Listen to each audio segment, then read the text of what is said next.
Southern Fried Philosophy would like to thank our sponsors, Watchman Cigars, 1812 Barbecue, Webmerized Website Design, Blue Collar Motorcycle Shop, and our new sponsor, Hook, Line, and Heroes. Thank you, guys. Without your help, this would not be possible.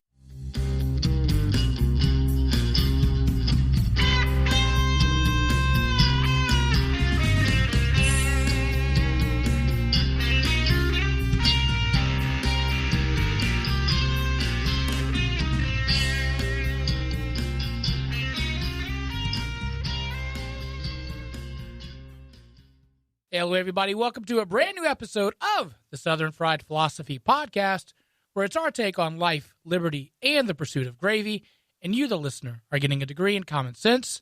We are broadcasting from the Blue Collar Cycle Studio right here in beautiful Concord, North Carolina. I be your host, Biggin, and how about you? Across the way from my left, your right on the radio dial, it's producer Brian. Hey, guys. And, of course, across the way is the pride of Anderson, South Carolina, but most of you probably know him best as the Silver Tongue won 2016's honorable mention hard-boiled egg eating contest award winner. Easy for me to say. The inventor of the redneck egg roll. Give it up on old mic number one. It's Mojo! Jeffrey Epstein didn't kill himself. Have you been seeing that meme? Mm-hmm. Oh, I just had to say that. Jeffrey Epstein did not kill himself. But you know who did? There were three hard-boiled egg contests. There was contestants. They were eating hard-boiled eggs, and they passed away by eating so many hard-boiled eggs. What kind of dirt did they have on Hillary Clinton? Hey, thanks for listening to the Southern Fried Philosophy Podcast. You can find us on our Facebook page at Southern Fried Philosophy, our website at southernfriedphilosophy.com. If you go to our website there, it has a little About section. Also has some playable links of our latest episodes, so you can check that out. They are suitable for work for the most part. And, you can also go to Instagram and Twitter's at SFP Radio. Wherever you listen to your podcast to, just go in there and put the little search bar and put Southern Fried Philosophy. Go give us a subscribe, a like. Most important thing is give us a rating or a review. However you want to do that, just hook up there. That's how we move up in the old algorithms of the podcast generators. We appreciate you guys tuning in as always. Yeah, just some upcoming events as this releases on Monday. This Friday will be the beer craft Concord over at our friends at Red Hill. We talked about that on the last episode. Friday from 4 to Saturday at 11. Evidently, it's going all night, so the party can't stop, won't stop. But Southern Fried's going to be there. We're going to be doing the show. There'll be a lot of vendors. Our friend Watchman Cigar, Leon from there, is going to be there. 15 other vendors. Southern Strain, we talked about them. Other breweries, food, music. It's going to be a whole thing. So it's going to be awesome. So we invite you guys to go out there. I want to say shout out to our listeners from Florence, Fort Myers, and Fort Smith. A lot of forts going on with the Fs tonight. I wonder if they're all, I guess probably all old military bases, obviously with a fort. But, I guess, I don't know. Who knows? I'm going to ask you like I ask you every week, Mojo, how you be doing? I hate daylight savings time. Good gosh, you're not kidding. 5:15, dusk is rolling in, the vampires are coming out. It is, I hate it. It is nonsensical. A recent study just came out that 23, you actually, when spring hits, you lose an hour, there's actually a 23% increase in cardiac arrest and cardiac problems. Wow. And why is that? Just because of the stress of losing sleep. And then also there's a 21% decrease when actually fall hits. So, it's better you get the extra rest. But, man, in the springtime, you just got people, keeling over after tax season or before tax season. So I'm just asking, what's the stats of that when you have a newborn? I need to be. I think you're already at 118% increase risk. All right. So, yeah. So you got that. We're nailed it. My problem with the changeover is that I'm always ready for lunch at 10:30. Oh yeah, yeah. I'm always ready for lunch at 10:30. I'm really ready for lunch at 10:30, and I'm I'm gonna wait. Oh yeah. Yeah, it does change your hours up for a few weeks, and I just hate the dark. It's just at 5 o'clock. It's starting to creep in. You're like, man, and just this time of year, a little bit extra depression hits in, just the shorter hours. So I just hate it. Oh, and we need to stop it. My 5 o'clock shadow is now hitting at 4. I'm not a big fan of that. Oh, well. Yeah. Why can't we just let it be? I don't know. You've had several presidents who've come through in the past who talked about doing executive orders to end it. We don't need it. There's been history of the farmers and World War II, but we don't need that anymore. There's whole countries that don't do this anymore. Yeah, and we have flashlights now. Yeah, exactly. You don't have to go pump the old well oil into the lantern and strike up a couple of charcoals out there. What if we just say that we don't follow daylight savings time and we're going to go on our own schedule? If I'm not mistaken, I wished I would have Googled this before. I just didn't know if I was going to bring this up. But I think there's actually towns. Yes, that there's don't, several. Don't, yeah, that don't. I think one. I want to say there's one in like Indiana, and like the state of New Mexico or something like that doesn't recognize daylight savings. That's great. Yeah, it's crazy. If you try to schedule a meeting for the folks in New Mexico. Yeah, so it's mountain time plus or minus 1 usually. Yeah.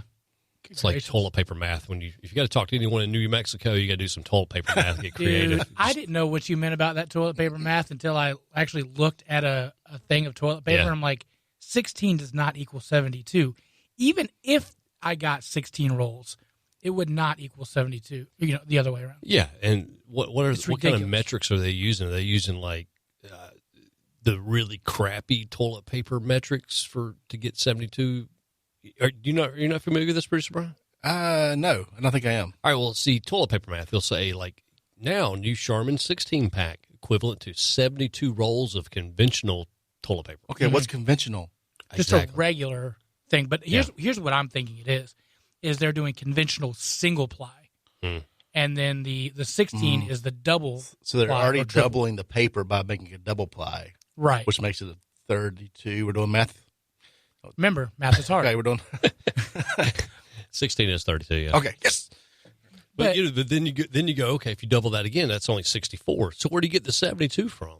Yeah. Are there like the squares a little bigger? Are they counting the paper coil, the core? Or they actually plan on you using that? Use that. Okay, yeah, because if you cut it open and open it up, and then like peel the layers off the cardboard, that's at least 4 or 5 sheets right there. I've never thought about using that, but that is good. Why are we wasting? Yeah, in a dire need, instead of just using one of my socks and going sockless on one foot for the rest of the day, may not be a bad thing. I saw that and I was like, oh, that's what you meant. So it is ridiculous. Yeah, it's creative math. Yeah. Producer Brian, how are you doing? Oh, I'm good. I'm a little tired, so hopefully I don't fall over here in a minute. But Daylight savings time. Yes, that. Yeah, absolutely. Is it really? Like, is got you that tired? Maybe, or it could just be dark.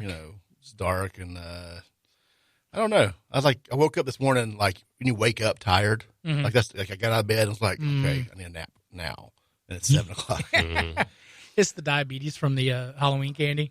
That's it. Yeah, I probably had a pot and a half of coffee today. Oh wow! So I was feeling really good around 4 o'clock. Oh wow! Here comes the crash. Yeah, the crash is on its way. So, ooh, yeah. All right. The best remedy for that, I'm telling you right now, is that the Bang energy drinks. Oh, you got to check those out. The what? It's called Bang, BANG. And okay. I've seen them. It's sugar free. It's in that keto paleo family of approved things, except for the keto Nazis. But like the one I get, the coffee ones have like 20 grams of protein. So actually, if you're hungry, it actually is kind of a good snack. But man, you take that, I'm telling you, you'll be cutting your grass and mowing the lawn cutting the grass and vacuuming your carpet inside the house at the same time. You're trying to figure that out. I mean, it gives you that much of a jump start. Huh. Wow. I mean, I've done a couple of energy drinks when I was like driving for Lyft all the time. Like middle of the night or early in the morning. Right. That was my equalizer. It was a Monster or something. Yeah. I just can't. For some reason, I can't do those. Oh, of course, I can't with my heart. But the Bang, it's different. It's different for some reason. I'm not exactly sure why. But man, I'm telling you, if you're not focused, you will be focused. You will focus on that piece of dust that's floating in the sky, above your peripheral, out of sight. All right, so I'm going to make a note. Buy foster kid a ton of Bangs. Got it. Send them somewhere else. Yeah. No, I'm going to give them that. Send them to school. Merry Christmas. Guys, I got to tell you, I had a root canal this week. That was fun. Those are horrible. And exactly. I was so worried that, like I worked myself up, that I gave myself like nervous diarrhea, that I was just so scared about having this procedure done. The good folks at Afton Endodontics did a great job. They're not a sponsor, but I do want to say if you're getting a root canal, that's the place to go. The initial shot, that's the one that hurts the most. The assistant Megan gave me this like little pat on the shoulder to calm me down. I was like, ooh, that's kind of nice. Soothing, yeah. Yeah. And I was like, wow, that's quite nice of her to do that, because I've never been to a place that gave you like a little gentle pat. Yeah. It calmed you down. But they were very nice to explain like all the stuff that they were going to do. Like, here's the equipment, here's all the stuff. Checking in with me. The doctor, Dr. Watts, I think it was, did a fantastic job. By the way, side note, she's got very clean nose.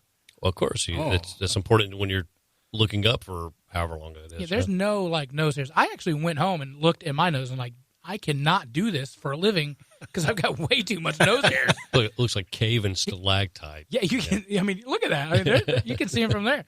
But they did a really good job. Here's the thing that really impressed me above and beyond. They called me the very next day just to check in, make sure everything was okay.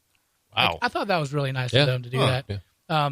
Pain-free. Like, she's like, just take some ibuprofen if you need it. Haven't needed it yet. That's cool. That was fantastic. I don't work myself up for dental procedures. I just know it's going to hurt, a lot of times, especially certain procedures. Like I had to have a descaling.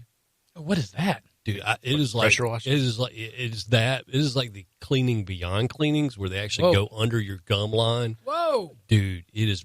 They had to put me on pain pills for like 3 days afterwards because the pain was so excruciating. Seriously, So anytime I've had a doctor's like, hey, we're going to do the descaling, I'm like, nah, I'm good. What do they do that for? Because if you have if you're maybe predisposed for periodontal disease, they'll go in and do the descaling. They help to give you quote unquote healthy gums. I'm telling you right now, it felt like I got hit in the face with a baseball bat.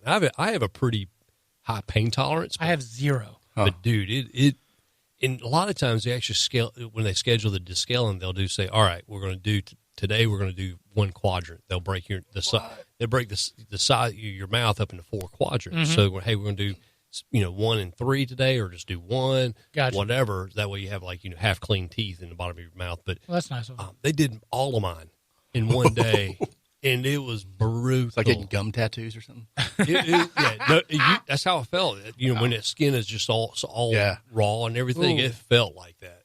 That would be bad if, I would think you would want to get it all done, but then you think, well, if it's going to hurt for 3 or 4 days, that would be awful. I'd rather do it once and be done with it. Yeah. I mean, if I have to do it again, I will. But man, that was brutal. That's rough. So you're talking about Novocaine. Yeah.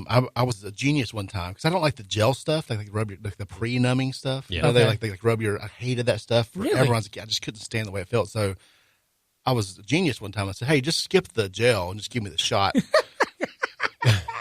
Don't do that. No. That hurts. There's a lot of parts of your body you can have pain, that hit or something like that. But man, your gum line. Yeah. Oh, son. Those aren't little needle. Well, they feel like they're, like giant finger size. Yeah. They feel like they're trying to park a 67 Volkswagen Bug in your mouth. Yeah. But anyway, if you need one, go see Dr. Watts. Assistant Megan did a great job. Again, no pain. Watts or Watson? Watts. Okay. Man, again, just did a great job. Also, pulled a back muscle out. Nice. Getting old. Nice. The kid trying to get the car seat out. Had to go see our friend CJ. This week has been hella bad. Are you on injured reserve like Cam? Pulled a hammy? Yeah, 100%. My wife has called in the backup husband, which good for her. I'm bringing the left-hander. Right, because she's gonna need it. So it's been a struggle this week, but other than that, things have been going great. One thing that I did run into this week that I wanted to talk about is I ran into the liquor store real quick to get some stuff, and I picked up this bottle of peanut butter whiskey. I'm just letting it sink in. Peanut butter whiskey. It's whiskey For lunchtime. that has peanut butter in it. Yeah, there's no jelly. Whiskey you can send to school with your kids. Yeah. Yeah. I thought to myself, wow, that's weird. But my love of peanut butter, my love of bourbon infused. And I said, Why not for $32.99? Why not? Who's it made by? It's a company called Screwball. Okay. Well, that's the name of the actual whiskey. Trying to find it.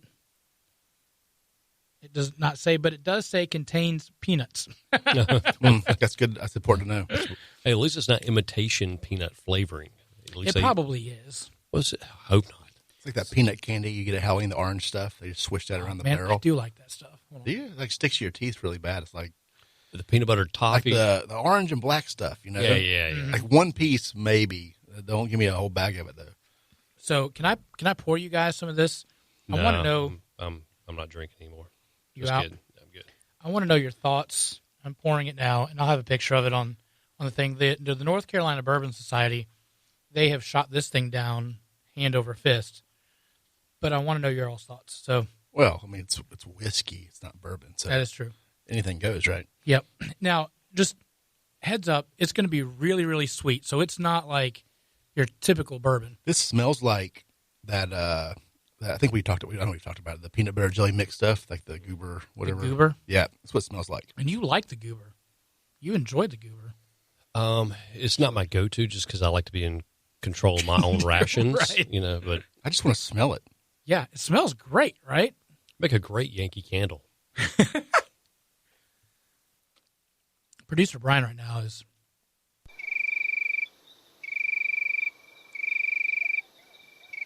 I'm just trying to find out where Screwball's made here.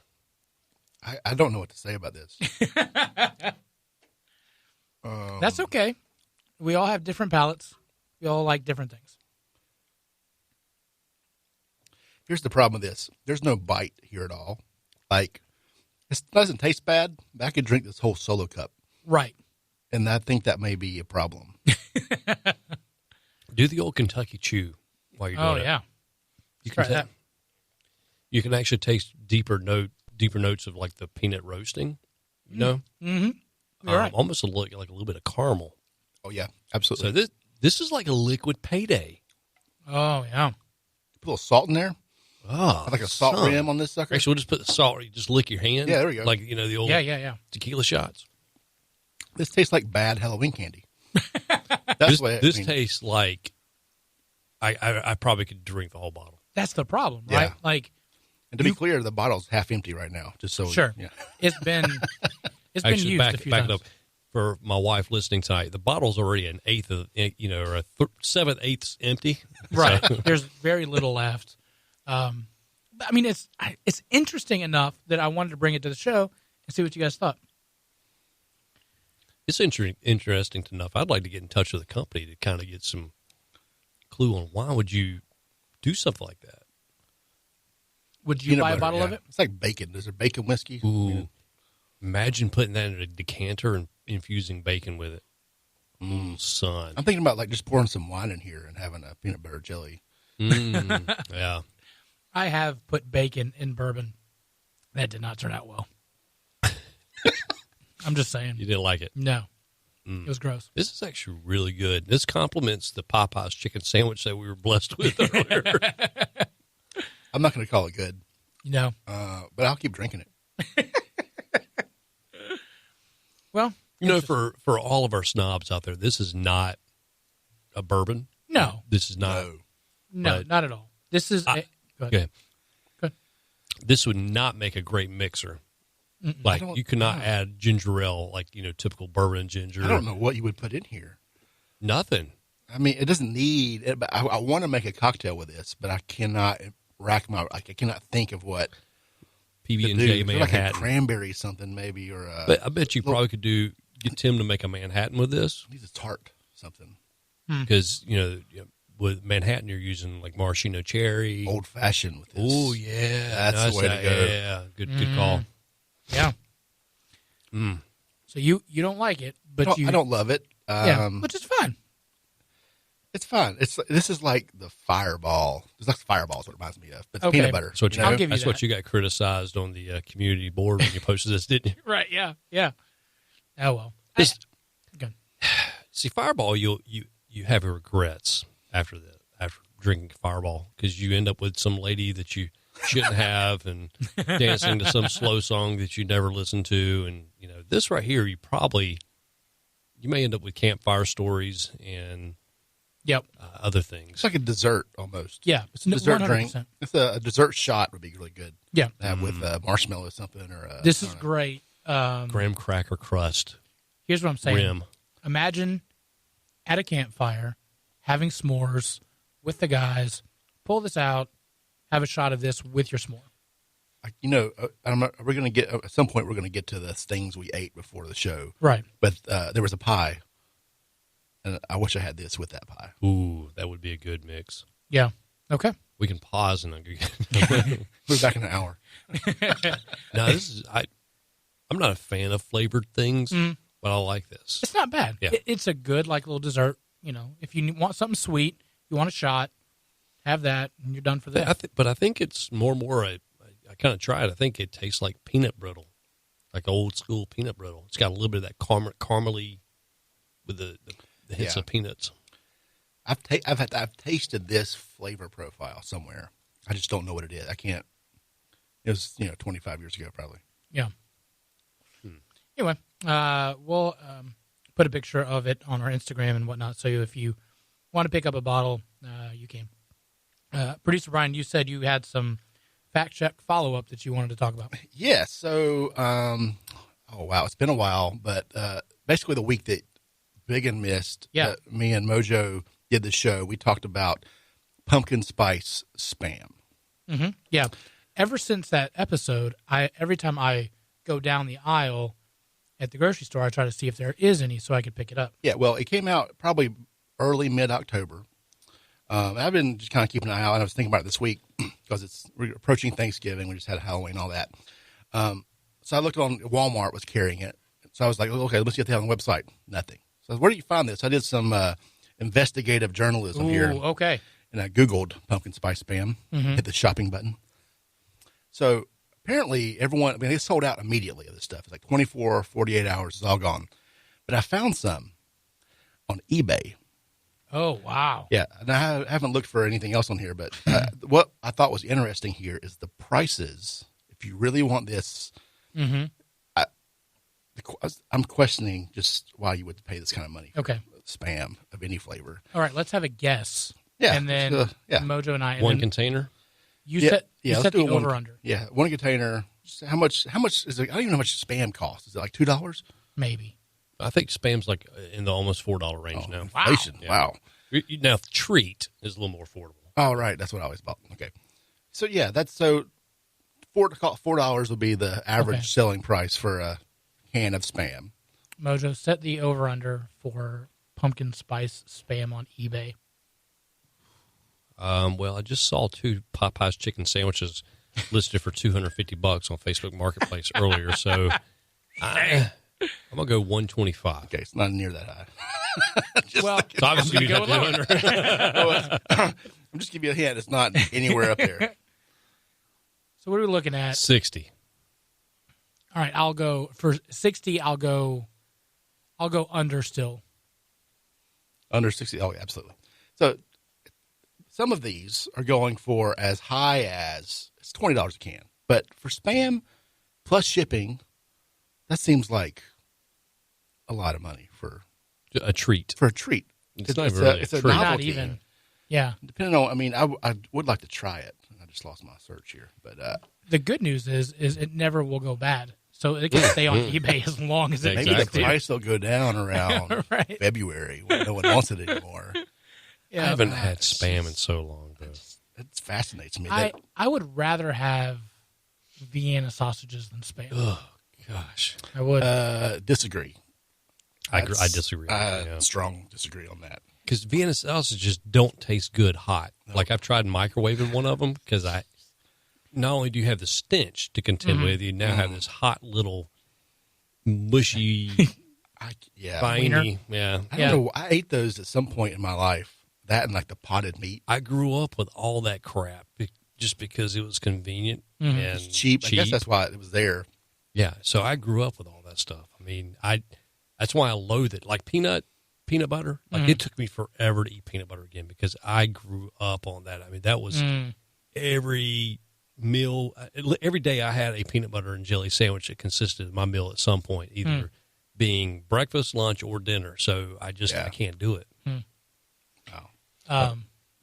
Yeah, the Vienna sausages, it brings back memories of me with my grandfather fishing, and that's what, he would pop those open, we'd eat those, keep fishing. So, That makes part sense. of the memory. I get the nostalgia there. Yep. I don't remember I don't have any good memories about this at all. Sure. All right, so let's go into some wacky news brought to you by 1812 Barbecue. If you need a fantastic caterer at a reasonable price, check out our friends at 1812 Barbecue. Seriously, those sides are impeccable. All right, so here's the headline. A woman is wanted for climbing into the Bronx Zoo lion exhibit. I am the lion now. A woman who is wanted by police for trespassing after climbing into the lion enclosure at the Bronx Zoo told reporters in a bizarre interview that she wasn't afraid to approach the wild animal. Here we go. She says, quote, "I fear nobody, no animal, no human, no one. So no, I wasn't fearing the lion because the lion loved me. That's why he came to me, and I let the lion know, Lion, I love you." Maya Autry said after a press release, after a court appearance on Thursday for a shoplifting charge in Kearney, New Jersey. Autry left the courthouse and she greeted reporters with a bow, and she said, "Shalom." In a 15-minute interview, she said that she decided to climb the fence and head to the lion's den for a spiritual experience. I am the lion now. Can you tell? Have you ever heard of reincarnation? Do your history, young man, she instructed a reporter. Then she complimented his eyes and then smiled. She was caught on video late September standing in front of the lion, the African lion exhibit. Video so she broke into a dance, waved to the creature, and the creature stood motionless staring at her, which I think everybody else would too. It's the appropriate response. I don't eat stupid, so go away. Autry would not address her shoplifting charge on Thursday, but said she would eventually turn herself in for the trespassing charge, adding, quote, "I do not know the law. I love the NYPD. Hi, NYPD," she said into the camera. So, y'all, this is one of the few stories where I don't believe alcohol and or drugs were involved. I think this lady's just straight up crazy the whole time. Yeah, I think she's natural. I don't think she's has to be enhanced by any pharmaceutical recreationals. So, she I'm surprised she didn't win a Darwin Award for 2019.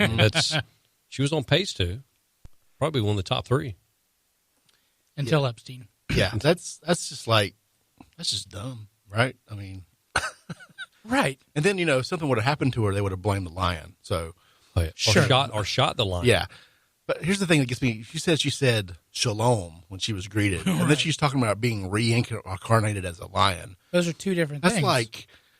That's different games altogether. Maybe she's just above all of us and can incorporate all of them together. Oh, wow. It's like some supreme religion. Yeah. Maybe she's done too much MDMA and shrooms, and she's more way enlightened than we are. Wow. The 1812 barbecue story started over 20 years ago when Eric and his dad started entering local barbecue competitions for fun. During that time, Eric, a United States Marine, has traveled all over the world picking up flavors and techniques that today is the unique flavor of the award-winning 1812 barbecue. He has honed his craft to bring you fall-off-the-bone pulled pork, mouth-watering ribs, and finely crafted beef brisket. Eric has developed his own amazing dry rub and delicious barbecue sauce.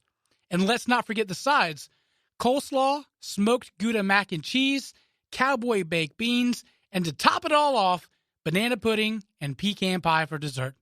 Getting hungry yet? Good. Call or email Eric at 1812 Barbecue, and he can make your next catered meal happen. Wedding and graduation parties, family reunions, and other events will be memorable with 1812 Barbecue. Want to try your own hand at smoking meats? Pick up your own 1812 dry rub and start the journey for yourself.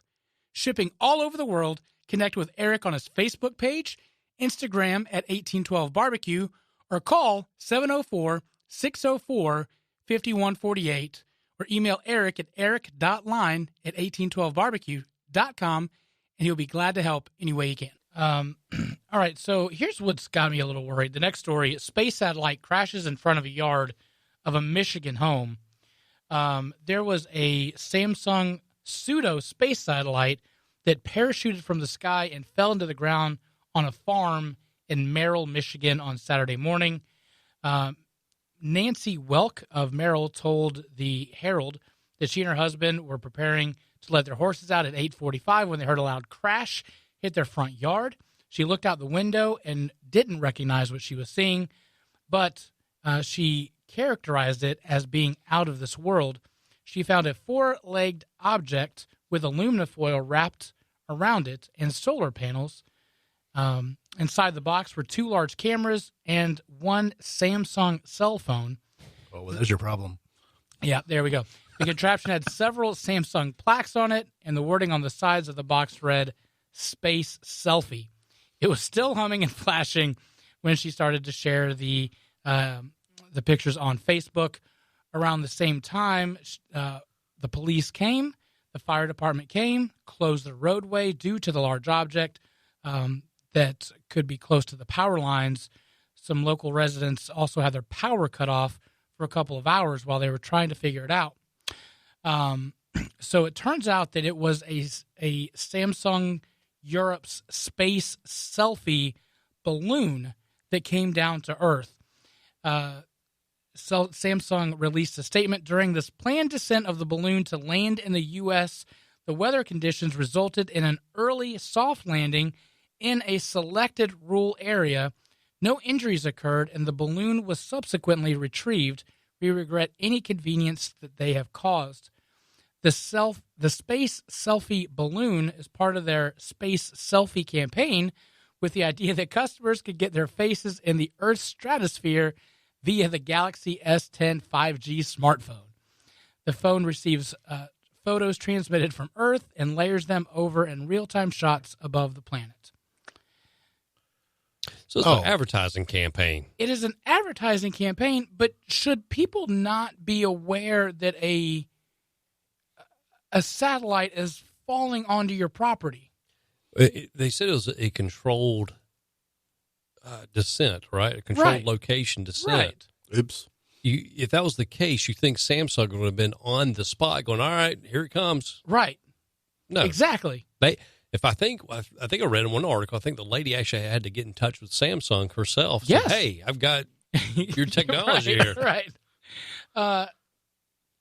And she's said, thankfully, none of the horses were out, or else it could have been hit by the satellite thing. Like, guys, can we just not drop stuff from space and not tell anybody?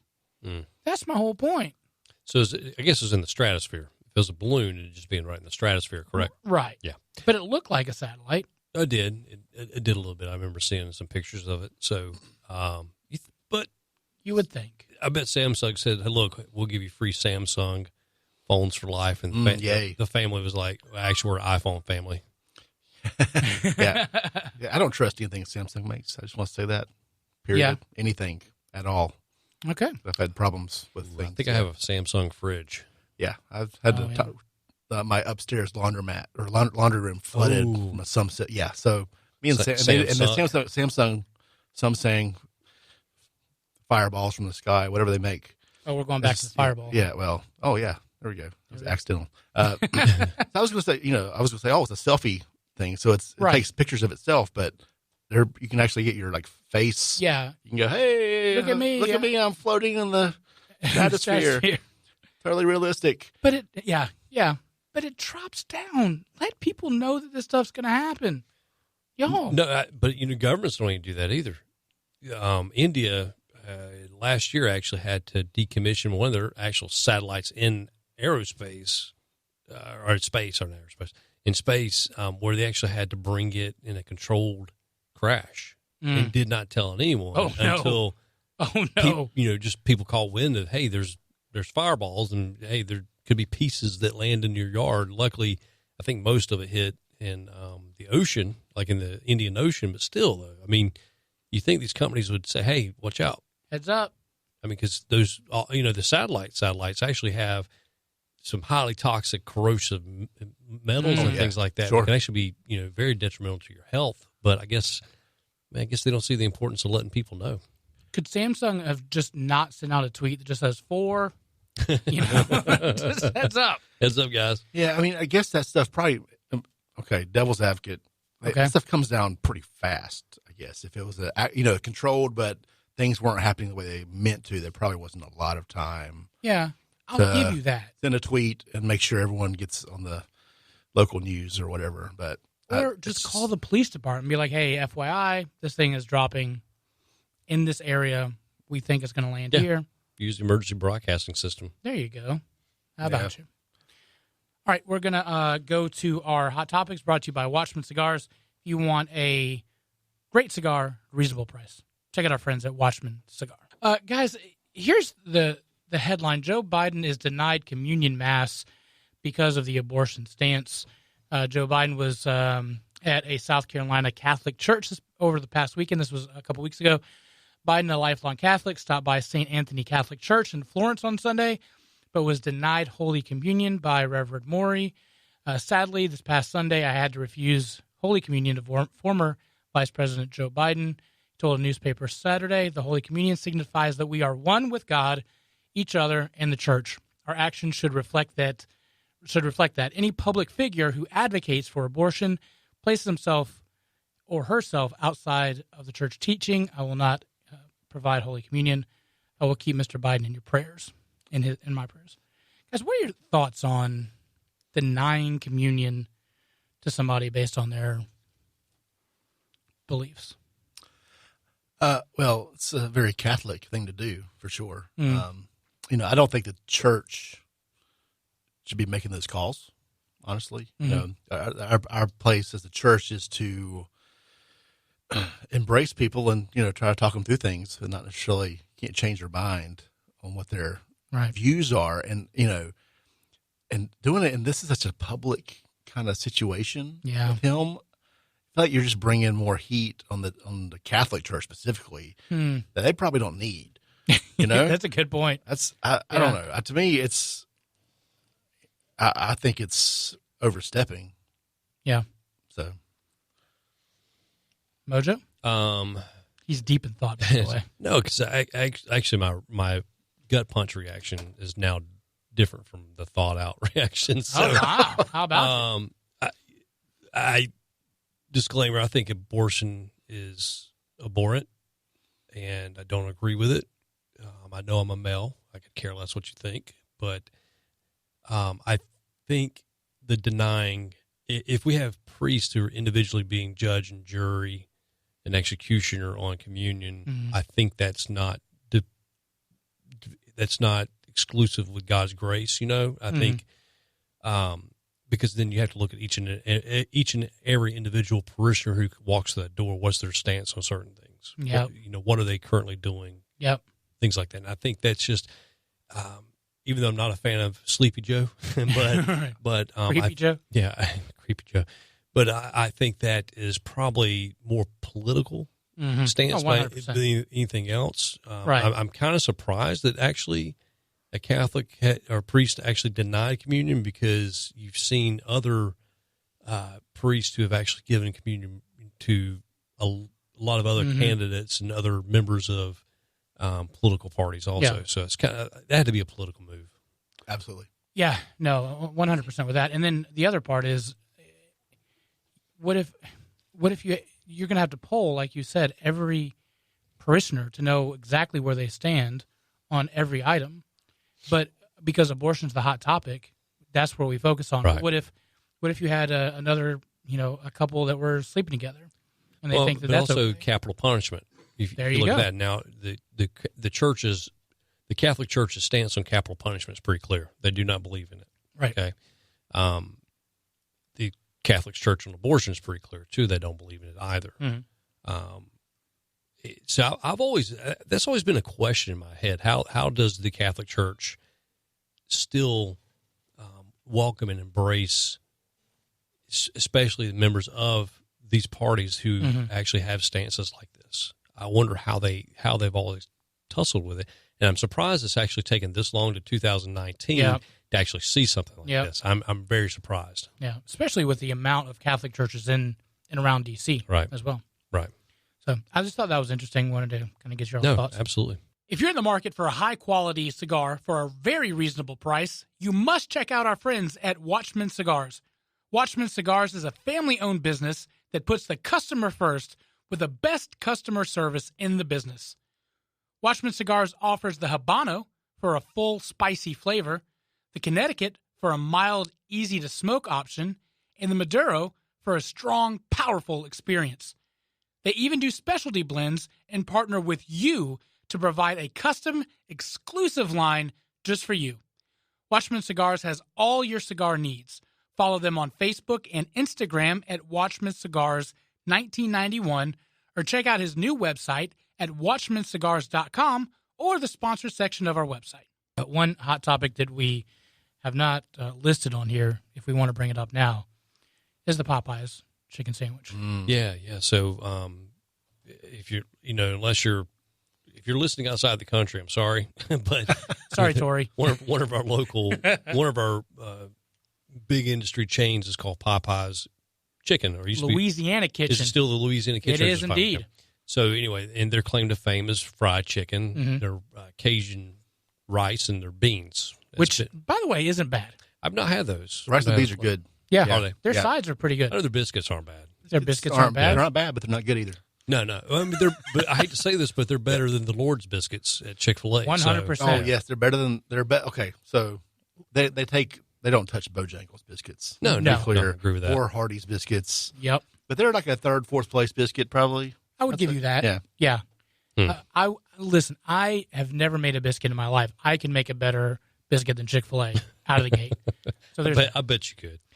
So, However, yeah, Popeye's chicken sandwich. Popeyes chicken sandwich. So you stopped by on the way and picked us up some Chick-fil-A or these Popeyes chicken sandwiches successfully. Right. I had to cut through and kill 4 people for that. Just get stitches on the way back. Oh, 100%. Yeah. Did you have to hide yourself in the Lord's Chicken restaurant, which is only 2 restaurants down? No, I did not. Okay. The Lord forgave me. Now, I don't know if I'm going to get communion on Sunday, but we'll see. We'll see. I'll save you a side shooter of Chick-fil-A sauce in my truck. Thank you. But yeah, so we tried these sandwiches. So, very skeptical because I am hardcore Chick-fil-A. You love Chick-fil-A. I mean, it is probably more than any man should. But that's okay. I don't know. It's some good eating. I mean, in fact, my wife has accused me. I have my laptop out. She's like, "What are you watching?" I'm like, "You watching porn?" I'm like, "No, I'm watching a Chick-fil-A commercial." It's something bad to lust over. Behind the scenes, how Chick-fil-A is made. Exactly. Play that footage a little slower. But so my first impressions were it's a decent sandwich. It's not the overhyped part. Like you just expected something with a ton of flavor punch, Right. but it didn't. The best part of the sandwich were the bread and the pickles. I think. Mm-hmm. I think that's what brought it all together. I would agree with that. The pickles were like thick pickles. Mm-hmm. It wasn't like a real skinny thing, like the Chick-fil-A. Right. I mean, this is competing, in quotes, with the Chick-fil-A sandwich. Well, it's the exact same copy. Bread, chicken, mayonnaise, pickles. But I think as far as copying a Chick-fil-A sandwich, whoa. What? You said mayonnaise, but Chick-fil-A doesn't put mayonnaise on there. They don't put it on there, but it is one of those unspoken things when for years you got mayonnaise with Chick-fil-A. Right. Until they invented the 48 flavors of sauces. They do. Yeah. That's what you had. Yeah. You would get a packet. You were either ketchup or mayonnaise. Yep. And that's just the way it was. Yeah. Back when Chick-fil-A was at the mall, that's all you could get. Okay. All right. Sorry, I did not mean to interrupt. No the problem. mayonnaise. So I think there have been better copies of the Chick-fil-A sandwich than this. Such as McDonald's made a Southern fried chicken sandwich. Okay. That was almost identical. It wasn't as fresh. You could tell it wasn't as fresh. Right. But the flavor profile, fresh out of the freezer. Yeah, but the seasoning was way close.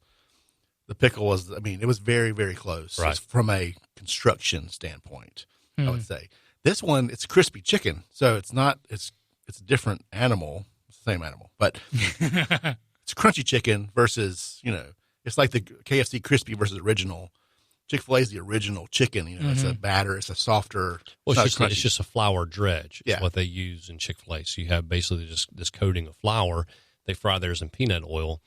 The Popeyes chicken sandwich was kind of almost a tempura batter, which is very comparable to like Long John Silver's because you had all the extra crunchies and everything on it. But it just wasn't overpacked with flavor. I mean, it's still good. I mean, like I will go back on a Sunday when I don't have to hide my head, you know, as a sinner. Sure. But, you know, it will be my go-to Sunday. If they keep the sandwich, I mean, who knows? From what I understand, it's on the menu. They're good to go going forward. My question would be, I wonder if the original, like, out-of-the-gate sandwich is the same as this version of the sandwich. It's like, is this 2.0 or is this the actual 1.0? Good call. Was the first one better, you think, than this one? It may be, because if you look, if you walk into the Popeyes, they're dredging their chicken right there in the flour. And why would they not do that on their chicken sandwich? Like, you would think that would make more sense. But like you said, it's a tempura-like batter. So I wonder if they're just like trying to figure out how they can cut costs and make it faster, quicker. I don't know. But they've got to get a ton of those things out. And if you're having to dredge each one of those individually, that could be a handle. I give no sympathy for Popeyes at all because Chick-fil-A is good at what they do. You go to 100%. Chick-fil-A, you're pampered from the moment that you pull in. Right. I mean, it's like getting a root canal and them just patting you on the shoulder. Exactly. You get that comfort. Yeah. But it is from the moment you either walk in the door or you drive through. Like some drive-thrus now have 4 stations. Four. Each one has their purpose. I'm so confused when I pull into those. And it's amazing. Like, you get to talk to 4 different humans, and your tires gloss too. Yeah, and they ask you how you're doing and how's your day. Sure. You go to Popeyes. You're like, what do you want? I mean, it is literally, not the same level of professionalism. But you can argue that with any fast food restaurant. Well, I don't go to the fast food restaurants. I am a monogamous. I understand that you don't want to eater. cheat on her, but sometimes you just have to. They weren't bad at Popeyes. They were pretty nice. I mean, it was packed, but it was pretty nice. They were nice folk. So my question is, I know your answer to this, Mojo, but I'm going to ask it anyway. It's Tuesday. It's a Tuesday at lunchtime, and you're in Concord, they're literally right next to each other. Literally, yep. There's maybe one building in between, right? In between. Okay. Nobody's going and no one's going there. Yes, that's overflow parking for Popeyes and Chick-fil-A. You want a chicken sandwich? Where are you going?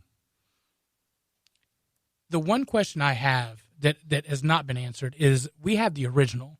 Now, there's a spicy chicken sandwich. Wait a minute. At Popeyes. I didn't know that. That's news. So let me put pause here. I think we need to have the spicy next week, and then we can answer that question. What are your thoughts? I'm down with that. Right. I'm always up for sampling. That makes me nervous, just because of the spicy chicken sandwich competition out there. Yeah. But no, just the hospitality of Popeyes is not going to be the same as Chick-fil-A. If you had one next to the other, forget the process. You're sitting right next to it, hands down. You're going to choose which one. You didn't have to do anything to get them there. They're right there in front of you. Chick-fil-A, just because they have Chick-fil-A sauce. No sauce. No sauce. Mayonnaise only. Mayonnaise only. Probably still Chick-fil-A. Producer Brian? I don't know. I mean, I will say he chose Bojangles as number one restaurant. Here we go. So well, the Popeyes sandwich looks better. I think with the crunch and just the look of the pickle and that it's a dark brown, it's a pretzel kind of bread. I don't know if it's a pretzel bun. It wasn't a pretzel bun, but it's like a brioche. It's a Hawaiian style bun. Was it sweet? Yeah, it's a little sweet. I didn't catch that. It's not. It's not like the sweetest King's Hawaiian, but it's the same profile. But it's more of a brioche, is what it is. Yeah. Yeah. Look at me using big words. It's a tough call. I like Chick-fil-A better, probably, but in a pinch, I've been in places where you can't get Bojangles or Chick-fil-A, and then see, Chick-fil-A is like you're eating the chicken and getting blessed by communion at the same time. And I can eat 3 sandwiches and not feel dirty about myself. No, you can. You mentioned Bojangles. Is Bojangles a contender in the chicken sandwich category? I mean, their Cajun Flakes sandwich is my go-to. It's different. It's spicy though. It is spicy. It's a different spicy because like Chick-fil-A has a spicy chicken sandwich. It's very different than the Bojangles because there's lettuce. versus pickles. And, if you took off some of the I can't say the accoutrements. word. Accoutrements. There we go. Wow. Big words. Yeah. You went to school. It's the peanut butter whiskey, which you don't want anymore of. Yeah. I don't know. I mean, the chicken. I just like Bojangles. I'm not a big fan of like the pre-frozen chicken fillets. Like I know Bojangles is. It's a mechanically floured chicken sandwich before it comes into a box. Out of all the fast food ones, like if I had to choose a frozen chicken sandwich, Burger King. Remember the long submarine chicken sandwiches? Yeah, it's not even like you can't even tell that was chicken. It had the marinara mozzarella cheese on it. That's so the good. Vienna sausage of chicken sandwiches. You're right. It comes in a can too with the jelly on it. Now, full disclosure, I'd get the 2 because you get the 2 for $5 back in the day. 2 for 4, 2 for or whatever $4. it was. Yeah, I get the Italian because every now and then they had that one. Mm-hmm. Then there was like a cordon bleu, I think. Yeah, for those. Yeah. When I was back playing football, they had the Monster Burger at Hardee's, which it was similar to that, where it was long. It was a long bun, 3 patties, like 6 different types of cheese and bacon. It was delicious. So we would get done with football practice and go eat that. I still remember that to this day. My wife said, my unsolicited opinion, the chicken sandwich is good. Love the pickles and almost think that the chicken is too thick. Well, it's because of the breading. If you actually take a bite and look at it, it's probably the same ounce spec size as a Chick-fil-A sandwich. It's just that breading is so heavy. It's a little greasy, just a little bit. It is a little greasy. But that also comes it's the breading. It's the breading. Yeah, the tempura breading. If that breading is not ice cold, because it's a liquid batter. If that batter is not ice cold when they dredge it, then you get the greasiness. The other thing with the Chick-fil-A sandwich is, I don't know how you eat yours, but once I get it, about three bites usually. I rip it apart and do 2. The thing that worries me is I rip it apart at the exact same spot because they're both 1 inch thick, 1 inch thin. They're always the exact same. That always kind of worries me. Mm-hmm. Yeah, I got you. Like, why are they all the exact same? Wait a minute. So back up. I rip it apart. You rip your sandwiches apart? So I have 2 halves. Huh. Then going to your Chick-fil-A they're sauce. symmetrical, like. Yeah.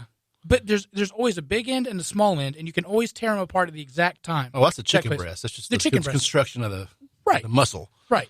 But then that's how I dip it in. Then I use the Chick-fil-A sauce to dip it. Man, I've been doing it wrong. The whole time. Yeah. No, you've been doing it wrong. I'm not worthy here. All right, so we'll wrap this up. But same thing. I use a fork with my nuggets because you can actually get the true. whole nugget. Total subversion. Yeah. Yep. We wrapped it up with the bourbon fudge pie, also at Popeyes. I was looking at the dessert. It said bourbon. I said, give me 2 of those. I don't even know what it is. So, producer Brian, it's a fudge pie, which is just a thick chocolate, almost chocolate mousse, but not chocolate mousse. How would you explain that? It's a little thicker than a pudding. Yeah. And that comes with the processing and packaging, most likely. I think it was a little dense. It was dense, but fudge pies are dense. Yeah. Yeah. I mean, it's not just all the processing. That's how fudge pies are. I've never had one like that dense before, but I think it's just I think that's probably a Sara Lee product. Frozen pie. May have been. Cardboard box aged. Yeah. But it was really good though. No bourbon barrel aged. But it had some bourbon flavor to it. Yeah. You guys, not bad for a pre-made not bad. Sara How much Lee was pie. that? $1.99. $2.49. $2.49. Really? Yeah, $2.49, and it was a tiny piece. By the way. See, I don't tiny. Think, that was I think over. You paid too much for those, probably. Yeah. It was a nice chaser to the not Chick-fil-A sandwich. The Popeyes chicken sandwich. Popeye filet. 3 sandwiches, 2 pies, $18.49. Would you do it again? Yeah. All right. I think I probably could eat 3 sandwiches and 2 pies. All right, so let's go to another hot topic. Mojo, you brought us some hot topics? Well, did you guys do the political quiz? I did. Yes. All right, so if you want to go ahead and set that up? Well, if you go to isidewith.com /political I thought you were going to say isuck.com.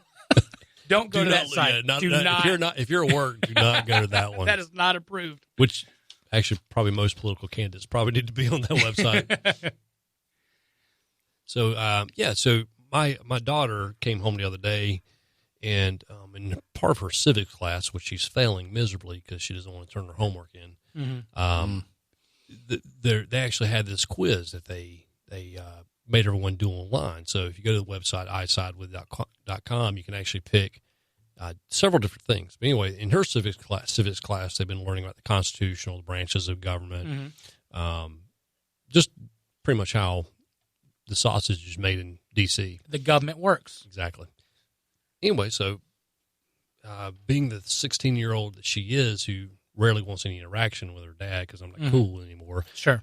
She knows I'm pretty opinionated when it comes to politics. Imagine that. You? What? Imagine that. So we go through, I can't remember how many questions are on this thing. There's quite a few. Quite a few, yeah. So we go through everything. And, I she knows I'm comfortable enough where she doesn't have to believe what I have to. You have to work that out. Right. The person, the way I viewed life at 16 is totally different than the way I viewed it at 42. So your political stances will change. And even, I mean, mine probably changed in the last year or two on some things. So it's just interesting to see. And very proud of her for some of her arguments to why she believed or why she didn't believe, but especially when it came to the tax issues. When I she was pretty much a lot for free stuff until I explained that free isn't free, that you actually have to pay for it. And then she's like, well, if I'm having to pay 36% of my income tax to the government, I really don't want $4 more of that or 4% more going, because it's somewhere, money has to come to it. So I was very proud of her for doing that. But, so I guess we all took the quiz. And what did you end up with? So they give you what percentage you are of what that party. Yeah. So I'm 84% Republican. Really? Yeah. 77%, which again, this is toilet paper math because I don't understand it. 77% Libertarian, 76 Constitution, 37 Peace and Freedom. I don't even know what that means, peace and freedom. It's a secular environmentalist, big government, and democracy. Nope, that's not me. 33% Democratic, 29% Green. I'm also sad to say I'm 21% socialist. Oh. And the reason why that 21% comes through is probably for certain questions that you answered concerning welfare or retirement for elderly or benefits for elderly or veterans or whatever. So, I mean, maybe I think there's three questions about that. Yeah, or it could even be about the school system too, because our school systems are taxpayer funded, which is a socialist type of identity program, along with our health care for elderly and retirement for elderly, things like that. This makes me feel like a bad person. What did you get, producer Ryan? Well, I admit to you actually earlier today that I feel like I'm in a weird political place. Like I don't know how I play into a lot of this stuff anyway, just because my views don't match anybody. Is what it feels like half the time. So I took the quiz and it was very interesting. It was a unique, just having to dig into it. I made sure to hit the buttons to read the issue and not just click. Yes, because the way they're worded, I'm like, I don't know if I want to click on this or not. So you have to read the explanation. So if you do this, read the whole thing and don't do it fast. Can I ask a question though? Sure. There's a yes, no, and then there's another section where it's other stances. Or and fill your own. Yeah, and you have to, and then fill out your own. Yeah. So you had to do all those other ones. So I did read all the others as well. I did a few of those as well. Yeah. Okay. So this is going to be interesting, but I came out 70% Democratic, which was a little bit of a surprise.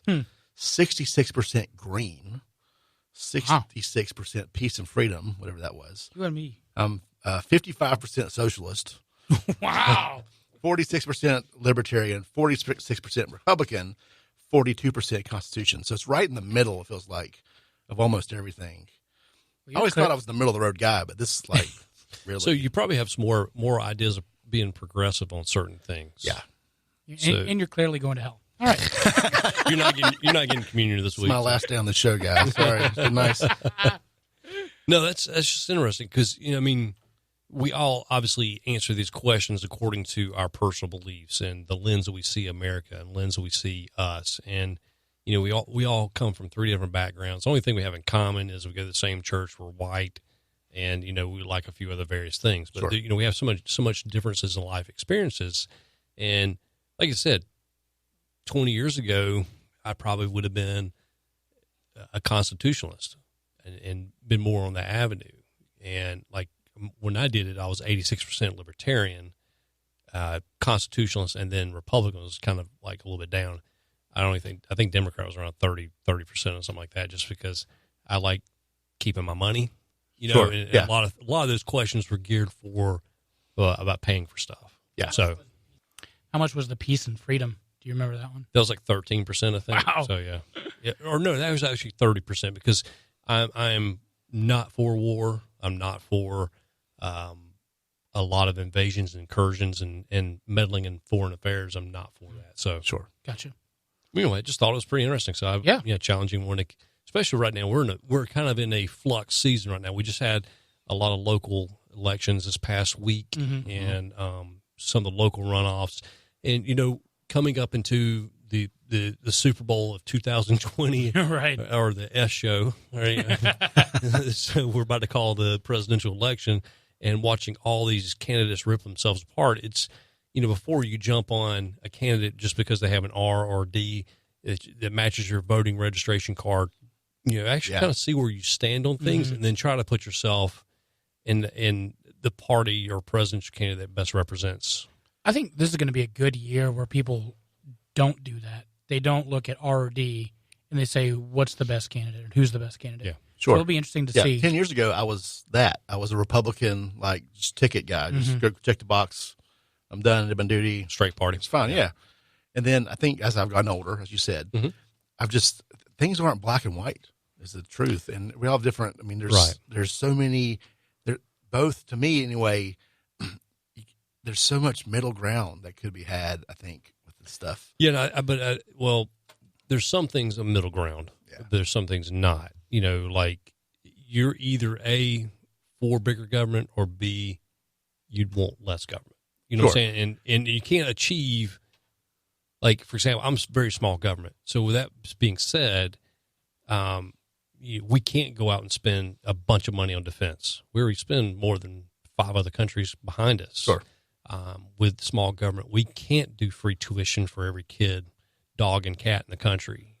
You know, we can't give free tuition to illegals. You know, small government kind of dictates that. Sure. You know, do I think the VA health care system is a great example of how we should run universal basic health care? No.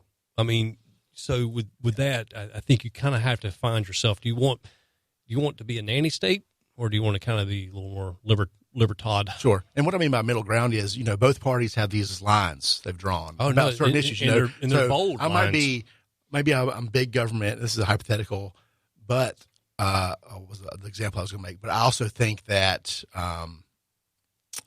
you know, I'm pro-life and big government. Those things don't go together on our current political. No, structure. You know what I mean? No, they don't. The way things are structured. That's what I mean by the middle ground is, if we break all these little things out, and you know, I'm half in this party and half in that party kind of situation. And I think a lot of middle ground can be made up by our foreign affairs. Like, can we just all agree that, you know, someone gave me I saw a politician run on this a couple weeks ago, and he said something very smart, and he's very anti-war. Unless you're willing to send your own blood or your own family or your own last name over there, then shut up. And I hate to say that, but like me right now, I'm not, like, one of the questions on the thing was about Syria. Should we have boots on the ground in Syria? Well, right now, no, I'm not willing to send my daughter over there to fight for Syria. They pose no risk to us. It is not worth it. Let's be clear. If your daughter went to Syria, she'd just be posting TikTok videos. She'd be trying on like hijabs over there for her Instagram selfies. Right. Yeah. Sure. It'd be a waste of time on a taxpayer dollar. But, you know, it's just things like that. And that's how I try to answer foreign policy now, is like, do I want my own 2 daughters to have to do that? Yeah. In some instances, maybe, but a lot of instances, no. Yeah. So. All right. Where do you want to go from here? Well, since we're talking about easy stuff, talking about another quiz.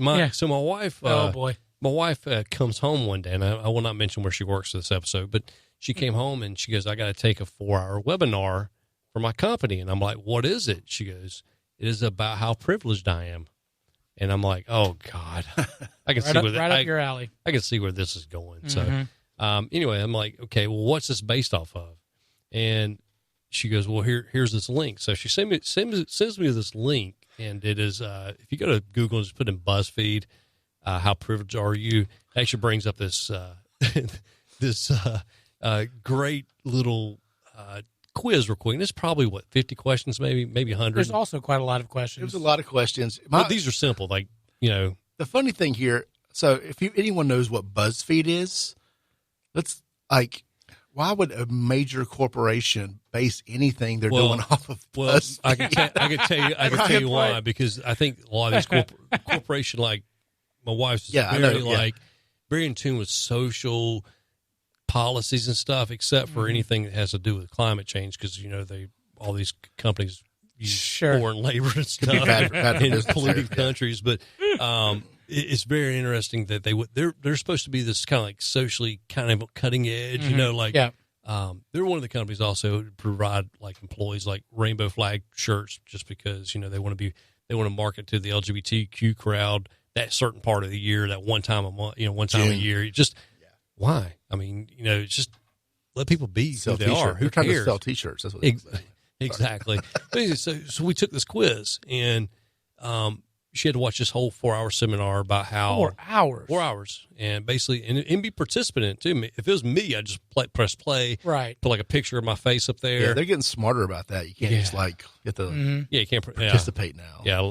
Luckily, state of North Carolina hasn't caught on to that for continuing ed classes for my career. But so she had to sit in this 4-hour thing and learn how privileged she was, and based off of her ethnicity, based off of that, evidently, I guess being privileged now is being a female. so wow, yeah, that's a change. But anyway, so I took the quiz also. Yeah, and I passed it along to y'all. So thank you for that. So how privileged are you? By the way, I took this entire quiz while I was on the toilet. And that's a privilege, because third world countries don't have toilets, evidently. Or Wi-Fi. So you live with 55 out of 100 points of privilege. I'm 55. How about you, producer Brian? I'm at 59. Apparently. Ooh, you're more privileged than I am. I didn't see that coming. 28. What? How in the world? Well, because there's something you're not telling us. Yeah, you're not answering truthfully. Well, no, I actually went back and did it again. So I think the second time I got 29. So yeah, I mean, I've actually had some history of being arrested, history of sexual abuse as a kid, right, history of like not being healthy. Those were all factors.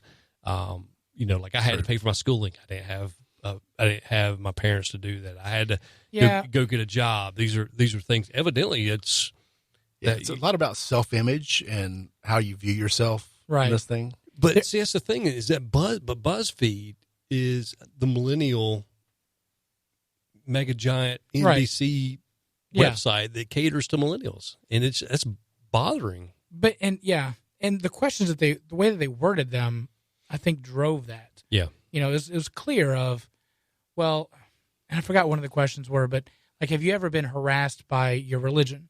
Well, you can say yes to, it just depends on where you're at, like part of the country, where you're at, like in high school. Like, I mean, you got made fun of for anything. So, but it said like, have you ever been, but I mean, that could have been in high school. That could have been in grade school. That could have been whatever. Exactly. But, growing up in the South, everyone made fun of everyone because of the religion. I mean, you go to a church league softball field, you had the Baptists making fun of the Pentecostals. Right. The Pentecostals and Baptists made fun of the Catholics. It's part of the culture. Yeah. But you got made fun of. Right. And I think now we're looking at things that were just regular, like every day. Elbow gesturing is now like, oh, you've been denied your privilege because you had to endure like someone saying, hey, you speak in tongues, la, la, la, la, la. And then, that evidently got to be beat across the brow for that. Just to be clear, send your emails to mojo at sfpradio.com. Bring them on. Yeah. Some of my favorite questions here, I have it up right now. The first one here says, check mark, I am white. Oh, yeah. That's the first one, right? That one's not a loaded question right there. Yeah. Then one of them, eventually you get to, I'm a man. Yeah, right. That's the one. Because that's a given, yeah. Let's see. Where did it go? There's a bunch of this stuff about sexuality here. Yeah, I'm a man. I'm comfortable in my gender. I've never been catcalled. I didn't select that one. I don't think I have. think I Actually, did. I was catcalled. Yeah. I was catcalled in Chicago in a gay pride parade. Mm-hmm. I was walking down the street, and they said, "Hey, young man." So yeah, I was catcalled. So I got to catcall check. myself, so I checked that box. You have the audio on your phone. You just play it. So, hey, Yeah, that's what I boy. do. Yo. My parents pay some of my bills. Like, Yeah, I mean, and it's, what age group? This is probably for younger folks, Yeah. maybe. yeah, I mean, Dad paid some of my bills, like going through college, like Yeah. So Well, it's not plural. It says I pay, or they pay, not paid. I guess It's currently. a current. Yeah, oh, maybe I did it wrong. Maybe it's like Maybe it you're like a 28. right now. Maybe yeah. I went to summer camp. it was I called. It couldn't was fat afford that. camp. Come on. Yeah. I graduated high school. Okay. Never had a roommate. Yeah, some of these tuition. Yeah, and I think you and we differ on privilege. So I understand white privilege because I took the class a little bit, and I agree that there are differences. But I think that we're living in a time now where everybody, and Obama even talked about it recently, like people are becoming more woke, whatever that means. But are we doing anything about it? Are we actually trying to make things better? I think their definition of better is establishing this boat of like, hey, this is where we're at. If you're not in the boat with us, then you're part of that old right curtain, that old boat, and we're going to shame the old boat. But also that Hey, boomer. that speech that Hey, now. boomer is the N word for old people. Yeah, I saw that. But no, what Obama also talked about was he in his past conversation with at college was he actually condemned this current culture also for this quote unquote cancel culture. Like, let's dig up something. They're no longer relevant. Okay, you got to cast stones at them. Yeah, So I not a big fan of Obama, but I really do commend him on actually speaking up to the cancel culture right now, because the cancel culture has gotten ridiculous where you'll have someone who may have said something 10 years ago on a tweet. Yep. For example, one of the latest casualties was the guy who held up a sign at Iowa University. So-and-so had his Venmo number on his account and said, please send beer money. Raised over $1.2 million. Oh, yeah. I remember that guy. Well, he donated it. I think he probably took a few bucks for his beer money, and then donated the rest of it to the Iowa Hospital Children's Center, right. where if you know anything about Iowa football, the football stadium is set up right up there where the kids' ward is looking out at the stadium, and everybody does a classic wave right before the game to all the kids. It's really kind of a cool thing. Well, someone, I think from BuzzFeed, actually dug up an old tweet from this guy. Oh, buddy.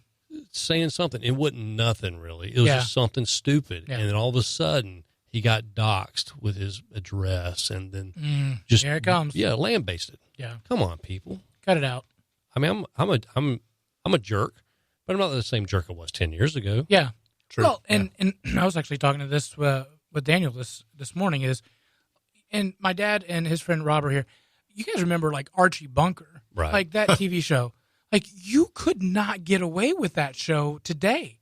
Like I remember watching reruns and like you can't do that. Sanford and Son, you can't The do Jeffersons. that. Even Parks Love and that Rec. show. Yeah, even Parks and Rec 10 years ago. As he said, Was that? laughing. Oh, yeah. Oh my How gosh. about the classic movie Blazing Saddles? You could never get away with that Yeah. now.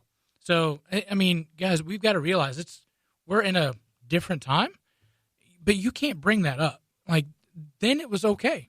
I don't agree with the attitude of, well, let's lambast them from 10 years ago. By the way, when my wife told me about this BuzzFeed, how privileged are you? I accidentally took the wrong one. Oh, no. I took the one from India. So it had all kinds of things about caste system and stuff. I'm like, hold on here. So, yeah. Once they got down to the falafel and garbanzo beans, chickpeas, I decided. So how privileged are you in India? Oh, yeah, that's a good one. I'm like 400%. Yeah, in India, I have a toilet. There you go. I don't have to write in squiggly lines. Just kidding, India. I know our letters look funny to y'all, but All right, where are we going next? I think that's all I had. Oh no, I didn't see it on here. Someone else put it on. No, there. there's some Epstein stuff. Yeah, here. did you happen to get that quote or the audio for that? Oh, I did not get the audio, but I can post it in later. All right, so it recently just broke. Let me see if I can pull this article up from Twitchy here. So there's a company, there's a independent journalist group called Project Veritas. Now the guy's been in the news quite a bit. His name is James O'Keefe. He's one of the head reporters with them. I think he actually founded Project Veritas, but Project Veritas is the troll level of expert where they can actually get people to go in. They, if you remember years ago, they actually exposed the Acorn Project, which was the federal housing mandate that the Obama administration put in, where you could actually come in there and say, "Look, I'm a pimp. I got some hoes. This is my income," and they can actually get federal housing grants from Acorn to live. So yeah, the reporter's name is Amy Robach, and she is a reporter, sometimes fill-in host for the morning show on ABC also. But she's kind of well respected in her community. Anyway, Project Veritas and James O'Keefe actually was released a secret recording by one of her staffers, Amy Robach's staffers, and it was leaked to Project Veritas, and they actually did a expose on it. And this has to do with Epstein. So I guess, Brian, you have the footage. Yeah, here we go. I've had the story for 3 years. I've had this interview with Virginia Roberts. We would not put it on the air. First of all, I was told, who's Jeffrey Epstein? No one knows who that is. This is a stupid story. Then the palace found out that we had her whole allegations about Prince Andrew and threatened us a million different ways. We were so afraid we wouldn't be able to interview Kate and Will that also quashed the story. And then Alan Dershowitz was also implicated in it because of the planes. She told me everything. She had pictures. She had everything. She was in hiding for 12 years. We convinced her to come out. We convinced her to talk to us. It was unbelievable what we had. Clinton. We had everything. I tried for 3 years to get it on, to no avail, and now it's all coming out, and it's like these new revelations, and I freaking had all of it. I'm so pissed right now. Like, every day I get more and more pissed because I'm just like, oh my God, what we had was unreal. Other women backing it up. Hey, yep. Brad Edwards, the attorney, 3 years ago, saying there will come a day when we will realize Jeffrey Epstein was the most prolific pedophile this country has ever known. And I had it all 3 years ago. All right, your first reaction to that, Brian? My first reaction was just the producer guy, the audio, like where they were getting this, like who was filming it was just, that seemed odd that was happening. It was being recorded because it definitely wasn't a mic. It was a cell phone or something like that happening there. But it's just a crazy, it's like I said, maybe an inside look at the industry a little bit, like the news. These are their upstanding citizens who tell us what's really happening, journalistic integrity and all this mess. She was willing to trade Epstein over getting interviews for the Prince and Will and Kate. Yeah, she shut down because they wanted to, a newlywed Prince. Exactly. That's more interesting to the public, and it's true. More clicks. Yeah, more clicks. It's people are more interested in that than what's happening. Yeah. What was your? So, right then, I was doing some research to try to figure out who Prince Andrew was. I accidentally typed in Prince Albert. Totally different. If you're Googling, don't image search that. Yeah. So just fair warning. It frustrates me that you okay? Prince Albert piercing. Yeah, do not Google that. Yeah. I just threw up in my mouth. There goes that Popeye sandwich. It frustrates. Like, I'm with you. Like, why is the news not being let out? And it's 100%. I completely agree that this was the case. That she did not release that information because she didn't have it from the higher ups. She was worried about her job. Probably being blacklisted, whatnot, of just going ahead and releasing it. But the victims from that point to 3 years later is when it came out. Whose, pardon the pun, but whose blood is on their hands? Like, because you've got three 3 years of sex trafficking victims that happened that could have been stopped. But for the sake of the story and for the sake of other headlines, we didn't put it out there. The other question I have is, why didn't she go, if she even had that information, why didn't that get released at least to the police department to actually do some investigation? I wonder if it meant hearsay or circumstantial, you know. But she said in the thing, she had the videos, she had all the documentation. But I wonder because I don't think she's a journalist. I think she is someone who just kind of relays what the news is. A talking head. Exactly. Because obviously we talk about journalistic expectation, or, you know, you should do that. Like, I think if you found a story this big, you would do it. It would make you so sick. Yeah. That you had so many people tied to it. You're like, you know what? I'm going to report this. And then if I get fired, so be it. At least I did my duty. But she didn't. The other part is in the excerpt, she was saying she was so angry that they wouldn't release it. Yeah. Not so much she was so angry that this was happening. Yeah. It was more about her and the story and her career than it was the people. Sure. And that means all of this is in some vault somewhere, probably.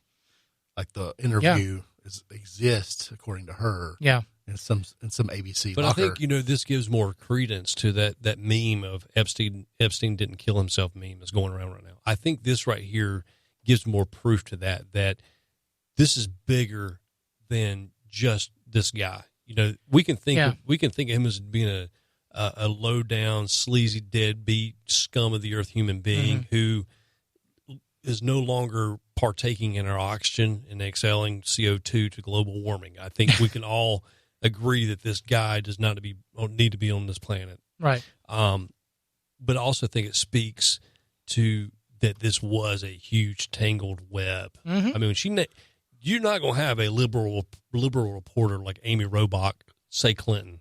Right. Clinton is a demigod in the Democratic Party. And also Alan Dershowitz. They also named Alan Dershowitz. The Prince. Yeah. I mean, not Albert. But how many other people? Because if you keep going on that video, it was saying like the head of ABC knew about it. Was the head of ABC part of it? Yeah. Or Illuminati. Yeah. Well, I mean, ABC is not ABC. It's owned by a bigger conglomerate. It's Disney. Yeah. Yeah. So, I mean, you have Disney. I'm sure there's probably some higher ups that may have taken the old Lolita Express to the old Epstein pedophile island. But the biggest thing is 3 years. 3 years. Over 900 days that this guy was not implicated in anything. Yeah. In that's on her hands and her staff. And ABC of 3 years, this guy being able to do whatever he wanted to do for 3 years. She also named somebody else that was the procurer of the girls to go on the island. It'll be interesting to watch, and I forgot what her name is.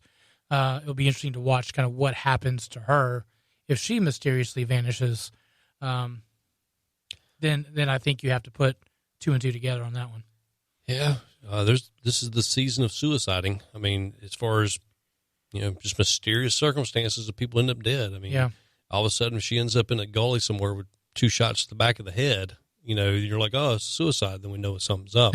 Just to kind of a follow up on this, this leak. This frustrates me as well. Go ahead. No, what's that? What you're going to say? This is just an update. Evidently, the leak came from a CBS News staffer. So Amy Robach was on ABC. The leak actually came from, I guess, someone from CBS actually obtained this. So CBS News actually fires the staffer who actually had access and leaked it to Project Veritas. And I think she worked for ABC, then moved to CBS, and that's why. And so, and probably what happened was she had this. This is kind of like, hey, this is going to be my payday. How long has she been sitting on this? What's that? How long has this person been sitting on it? Well, that's the other obviously thing. For a while, probably a while. I mean, you know, I don't know. I guess we have to see if she was wearing white pants to know if it was before or after Labor Day. but I think I think it's had a while. But I'm sure this staffer probably came over from ABC to CBS and had this hot little nugget and was probably trying to give CBS some type of insight. I'm sure they didn't release this on just their good conscience after a while because they've had it for a while. So I hate that CBS now is trying to bury the story also. Yeah. And, not just CBS, but all the major news. CNN has been one of the biggest antagonists as far as trying to bury this story, trying to make it a nothing burger. The question, and I don't know if you guys have watched the new season of Jack Ryan. Yeah. Out of the gate, like one of the first scenes with him is he's talking about the media and how you cannot trust the media.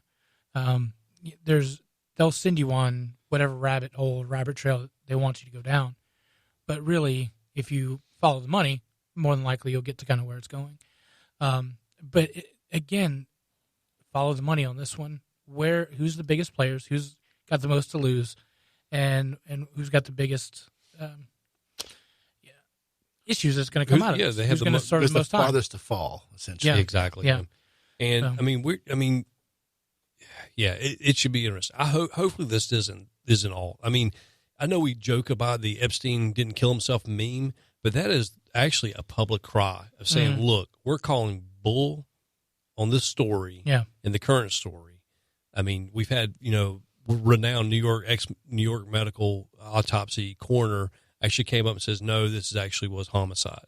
He's retired now, but he actually came up and actually said that. So we have a lot of people speaking up saying that this story does not smell right, and it is not that simple. Yeah. I mean, you've had other public suicides, clean cut, clear, dry, but this one does not seem right. And hopefully hopefully this culture of meaning that we have now will actually push us a little further to where we actually get down to the bottom of the story. Yeah, no, 100%. All right, we're going to wrap that up. You got KSFR, right?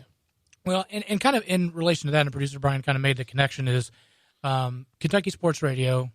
It's a sports show out of Kentucky that I like. Listen to them for a while. The main host is Matt Jones. We're going to try to get him on the show. We've talked to him.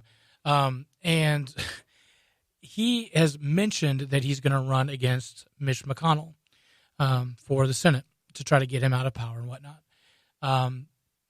Nothing has happened. The Democrats, he's a Democrat. The Democrats, while they were running for their own political party, Amy McGrath, who was his competition, got him to not be on a TV show that he started called Hey Kentucky. And again, they talk some politics, but it's more silly stuff than anything. And so because he had a TV show, she thought it was unfair that he had that platform and she didn't. So the folks at, I think, LEX 18 said, you can't have the TV show anymore. Well, a few days ago, Andy Brashear beat Republican Matt Blevin in the Kentucky Actually, I think that still hasn't been called yet, though. It's too close to call, but it most likely. I think it was 5,000 votes. More than likely, it's going to go to Brashear. Call it a day. The very next day, Mitch McConnell filed a grievance to the FEC saying that it's unfair that Matt has this platform that he can talk about Kentucky sports radio, and now he is off the air because iHeartRadio said, we're going to kind of have to let you go because of the grievance. Again, another one where if you're fighting for free speech and fighting for a truth to come out, this is another example of how politics gets in the way of that. And again, 95% of what Matt talks about has nothing to do with politics. And even when he does, he tries to give both sides and tries to play fair. He says he doesn't like Trump, but he doesn't necessarily doesn't hate all of his policies, so he's trying to play at least semi-fair. But, I mean, he built this thing. He's been on the air for a decade, and he's got 180,000 listeners, and most of them are just trying to learn about Kentucky basketball and silly things. But the governor's like, well, that's not fair. Now, what iHeart can do is offer Mitch McConnell the same time, 2 hours on iHeart to talk whatever he wants to. But who's going to listen to that? No one's right. No one wants to listen to the turtle. Yeah. So it's just another example of that just being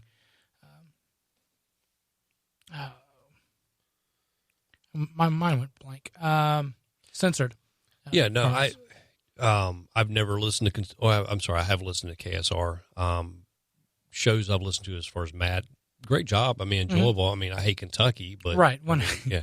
Kudos to you for listening. It's like trying to listen to a diaper stain for 2 hours, but he gives great content for what he does. Right. And I really hate that. Now, if he would announce his candidacy, because he wouldn't even announce it, because I read this, he had not announced his intentions yet.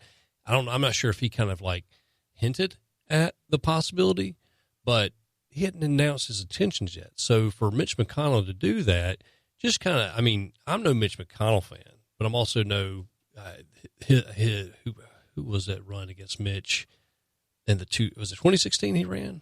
Or no, 2014, I think. Now, I'm not a big fan of Mitch McConnell. They call him the turtle. He does look like a turtle. He's spineless. He's a spineless, quote unquote, conservative, but he's really not a conservative. He's milquetoast. He's just not really. He's been there forever, and he has been there for a long time. He's been there forever, and he's pretty much a do nothing senator. So, yeah, there's a lot of people that could probably do a better job than that. But, but Matt had not announced his intentions. So obviously, Mitch McConnell thought maybe he had enough competition there, or Matt could have been a great competition. Yeah, and wanted to sever the snake's head before it could get slithering. So. I don't like that. I think it's just bad politics. I think so. I think it's going to burn him at the end of the day. Probably so. One thing I will say, all cards on the table. Matt is publishing a book where he's going around all 120 counties in Kentucky, talking to people and just getting their stories. And then the name of the book is Mitch Please.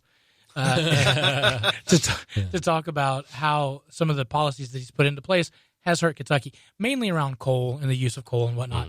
But I still don't think that's called for. And he hasn't even decided if he's going to do that. And they just take away, his bread and butter, his livelihood, just on the thought of running. So it's just that's interesting. That's sad. Yeah, and my thought is like these big networks. They're just covering their butts, trying to stay away from any controversy. Yeah. They don't want to have anything that cast. They just want to stay away from anything that might be that cast anything on them at all. You know? And I think that's ironic because a lot of these companies don't. They will take the heat and have those aspersions cast towards them when it's certain things. Like I've heard of shows in iHeart where literally it is nothing but several females, and they talk about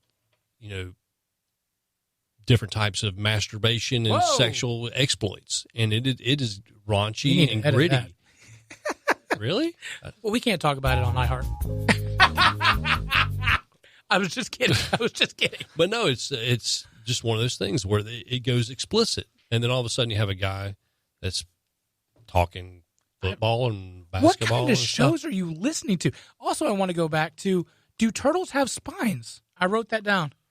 I think in the shell they have some type of form of spine. I don't think Mitch McConnell, him and his buddy Clink, John Boehner. Clink. He was always drunk by 2:30 in the afternoon anyway. So. Yeah, no, I understand. They're just not consistent, and that's the other thing that drives me nuts is we're just not consistent. No, I just think that's bad mojo, bad juju.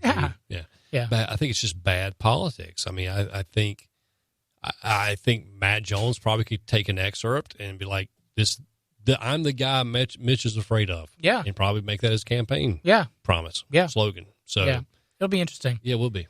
Yeah. So, all right. So I think that wraps it up. Anything else? We don't have anything else on the sheet?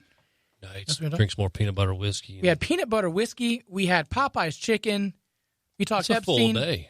That was a full show. We had polls. We did 2 online polls. Did we? Yeah, I did 2. Did you do 2? Yeah. Oh, I thought you meant we actually did them. Oh, well, while we were doing the show. That's evidently you're a privileged progressive. I'm a privileged, whatever that means. Yep.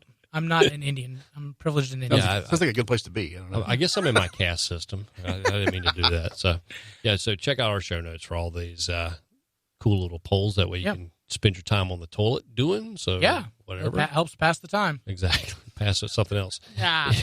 Anyway, we appreciate you guys tuning in as always. Go to our website at southernfriedphilosophy.com or Facebook at Southern Fried Philosophy. Check us out wherever you listen to your podcast. Just go there and look for Southern Fried Philosophy. Give us a like, a share, a review, a rating. Yeah, and don't forget, if you're not signed up as an organ donor, please do. You can save someone else's life if you're no longer here. If you decide not to be an organ donor, you can be an SFP Insider. So check out our link at southernfriedphilosophy.com. Also, this Friday, don't forget the Craft Concord. There you go. The Craft Concord here in Concord, North Carolina, 4 p.m. on Friday to Saturday, 11 p.m. Again, thanks for tuning in. And as always, keep looking up.